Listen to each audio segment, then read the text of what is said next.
ಕೋಟಿ ಬ್ರಹ್ಮಾಂಡ ನಾಯಕನು ಅನಂತಕೃತ ವಿಶ್ವಸೇನಾದಿ ವೈದ್ಯನು ಶ್ರೀ ಭೂಮಿಲಾ ಸಮೇತನು ಆದಂತಹ ಪದ್ಮಾವತಿಯ ಒಡೆಯ ಸಪ್ತಗಿರಿವಾಸ ತಿರುಮಲ ಶ್ರೀ ವೆಂಕಟೇಶ್ವರ ಸ್ವಾಮಿಯ ಕಲ್ಯಾಣೋತ್ಸವ ವೈಭವ ಇವತ್ತು ಇಲ್ಲಿ ಕುಣಿಗಲ್ ಕ್ಷೇತ್ರದಲ್ಲಿ ನಡೀತಾ ಇದೆ. ಇದೊಂದು ಅಪೂರ್ವವಾದಂತಹ ಒಂದು ಸನ್ನಿವೇಶ.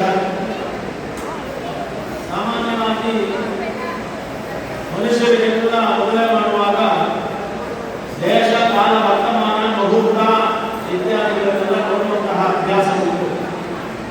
ಆದರೆ ಪರಾತ್ಪರನಾದಂತಹ ಪರಬ್ರಹ್ಮನಿಗೆ ಯಾವ ವಿಕೃತದಲ್ಲಿ ನತತ್ರ ಸೂರ್ಯೋ ಭಾತಿ ನಕ್ಷತ್ರಕಾರಕಂ ನೇಮಾದಿತೋ ಭಾತಿ ಕುತೋಯ ಪತ್ನಿ ತಮೇವ ಭಾಂತಂ ಅನುಭಾತಿ ಸರ್ವಂ ತಸ್ಯ ಭಾಸಾ ಸರ್ವಮಿದಂ ವಿಭಾತಿ ಅನ್ನೋ ಹಾಗೆ ಶಾಸ್ತ್ರಗಳಲ್ಲಿ ಸೂರ್ಯ ಚಂದ್ರರು ಹಿಂದೆ ಇರುವ ನವಗ್ರಹಗಳು ಹಿಂದೆ ಇರುವ ಜಾಗದಲ್ಲಿ ಪರಮಾತ್ಮ ಶ್ರೀಮನ್ನಾರಾಯಣ ವೈಕುಂಠದಲ್ಲಿದ್ದಾನೆ.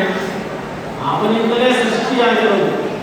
ಸೂರ್ಯನು ನಮಗೆ ಬೆಳಕು ಕೊಡ್ತಾನೆ, ಆದರೆ ಸೂರ್ಯನಿಗೆ ಬೆಳಕು ಕೊಡೋನೇ ಶ್ರೀ ವೆಂಕಟೇಶ್ವರ. ಹಾಗಾಗಿ ಅವನಿಗೆ ಚಂದ್ರಬಲ, ತಾರಾಬಲ, ಗ್ರಹಬಲ ಎಲ್ಲ ಉಂಟೆ. ಅವನೇ ಬಲಗಳನ್ನು ಕೊಡೋನು. ಅದಕ್ಕೆ ನಾವು ದಾಸೆಗಳನ್ನ ಕೂಗುವಾಗ ಏನಂತ ಹೇಳ್ತೀವಿ? ಸಕಲ ಗ್ರಹಗಳಿಗೆ ಸಹಸಿದಾಕ್ಷಾಗ್ನಿ, ಗ್ರಹಗಳಿಗೆ ಬಲ ಕೊಡೋನು ವೆಂಕಟೇಶ್ವರ.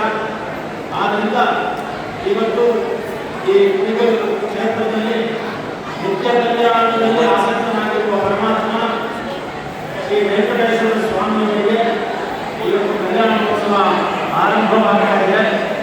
ಎಲ್ಲ ದಾಸರಿಗಳು ಎದ್ದುಕೊಂಡು ಜೋರಾಗಿ ಒಂದು ಸಲ ಗೋವಿಂದ ನಾಮವನ್ನ ಹೇಳ್ತಾ ನಿಮ್ಮ ಜಾಗಕ್ಕೆ ಬಾಣಕ ಶಂಕಗಳನ್ನು ರುಚಿ